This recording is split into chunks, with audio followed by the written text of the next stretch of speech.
Madalas, nakikita lang natin ang ganda ng isang lugar sa larawan. Pero iba talaga kapag ikaw mismo ang nasa kalsada. Nararamdaman mo ang hangin. Nadidinig mo ang bagsak ng tubig. Dito sa Alegria, hindi ka lang bibisita. Susubukin ka ng kabundukan, wawasakin ng ganda ng talon. At pagkatapos, ibabalik ka sa payapa nilang dagat. Hindi madali ang puntahan ng lahat ng ito, pero sulit bawat pagod. Ito ang Alegria. Sabayan niyo ako! May isang bayan sa South Cebu na iba talaga ang kapit. Alegria? Like literally, the perfect mix of dagat and bundok in one trip. Kaya for today, isa ang goal natin, to experience everything this place has to offer. May dagat, may talon, at may mga liko sa kalsadang hindi mo dapat palampasin. Nakakamangha lang. Sa isang bayan lang, nakuha natin ang lahat ng kailangan.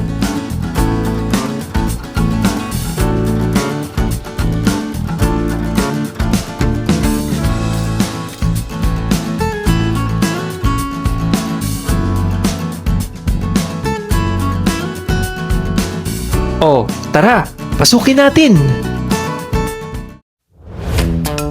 Hindi to yung klase ng pasyalan na pagbaba mo ng motor, nandyan na kaagad.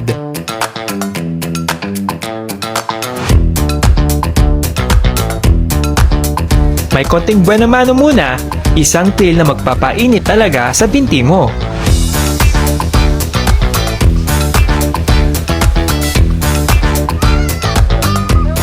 Habang papalapit, ramdam mo yung hugod ng tubig.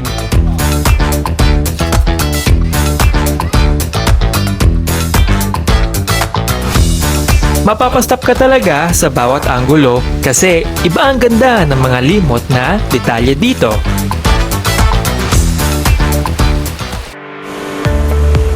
Ito na yon, ang Cambais Falls. Ibang level. Hindi ko akalain ganito kaganda ang mga tago nating paraiso dito sa Cebu.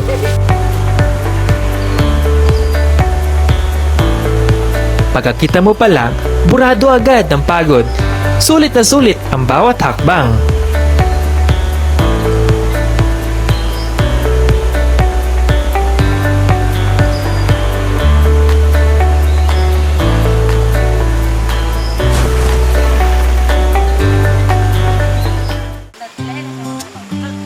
Pero alam nyo, bukod sa ganda ng falls, ang nakakatuwa sa Alegria ay yung mga simpleng tagpo sa kalsada, yung mga bata, yung tawanan. Dito, hindi lang mata mabubusog sa tanawin, pati yung puso mo mapupunan.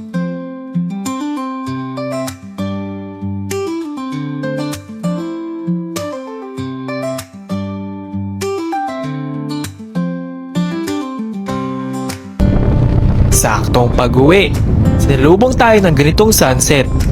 Ito yung klase ng pagod na hindi nakaka-drain, kundi nakaka-recharge pa.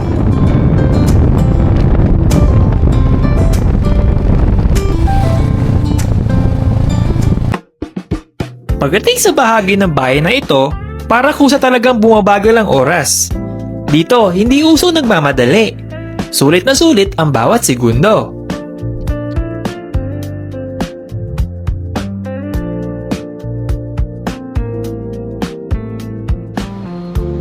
Wait, silipin mo to. Ang baluarte na to, buhay na ebidensya ng kasaysayan sa gitna ng biyahe natin.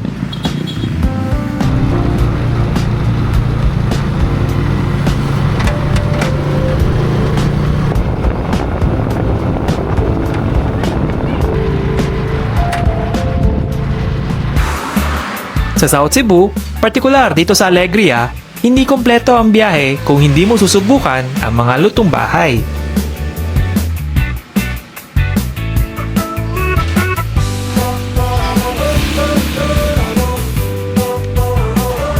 Kaya tara, aba, kain tayo! Masarap, simple, at tama lang. Ito yung klaseng luto na hindi mo kailangan hanapin kung saan dahil dito sa Alegria, nahanap mo na. Di lang tayo naghahanap ng lugar para makatakas. Pero minsan, ang hinahanap natin ay hindi lang takbuhan, kundi isang panibagong tahanan sa gitna ng ating biyahe. Para marating ang paraisong ito, simple lang. Mula sa South Bus Terminal sa Cebu City, sumakay ng bus bound to Bato. Dito sa Barili, siguradong dadaan at mag-stopover ang bus. Tamang-tama para magkape, kumain, at magpagana para sa susunod nating pupuntahan, mga kalaag. Pagdating, sasalubong ka agad sa Rio Beach Resort. Yung ganitong tanawin, hindi mo na kailangan hanapin dahil kusa na siya magpapansin sa ganda. Dito sa Rio Beach, natural ang hatid na binibigay nitong ganda. Bukod sa mga cottage at terrace, ang highlight talaga ay yung pagiging kalmado ng dagat. Hindi masyadong maalon, sakto lang para sa mga gustong mag-getaway. Kaya, kung nakita nitong view nito ngayon, alam ko ang nasa isip nyo. Sana all, di ba? Alas 12 na. Dito sa Rio Beach, ganito ang tamang timpla ng tanghali. Nagsiserve din sila kung ano-ano. Mula appetizers, menu dish, at all-day breakfast hanggang barbecue at boodle fight. Dito, siguradong may swak sa panlasa nyo. Pero sa haba ng biyahe, ito ang pinili ko. Corn silog at mainit na kape. Sapat na to para mabawi ang lakas. Hindi ko malaman kung kape ba ang malakas o baka sadyang nakakabilib lang talaga ang view.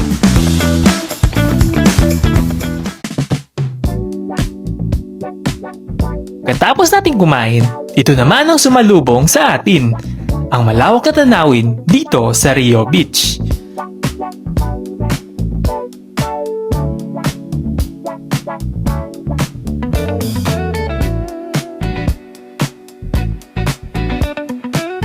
Ang sarap lang pamasdan kung gaano kalinaw ang tubig mula rito. Sa ganitong tanawin, mas ramdam mo kung gaano kasariwa ang hangin dito sa Alegria.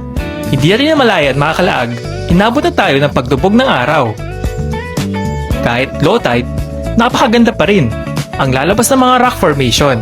Sa totoo lang, ang haba ng biyahe para makarating dito, pero super worth it.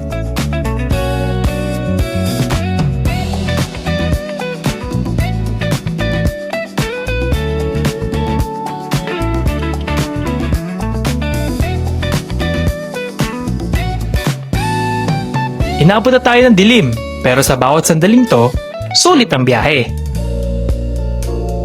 Ito ang tamang pagkatapos para sa araw na to dito sa Alegria.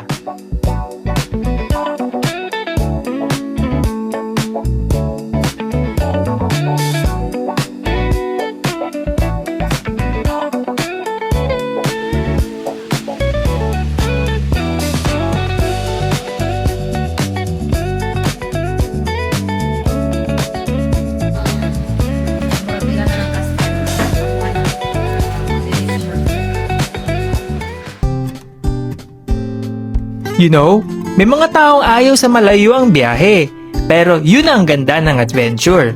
Sometimes, kapag mas mahirap marating, mas ramdam mo yung reward. Ito ang Alegria, Cebu. Sadyang napakayaman ng Pilipinas, mula sa bawat sulok ng Cebu hanggang sa tagong ganda ng mga probinsya.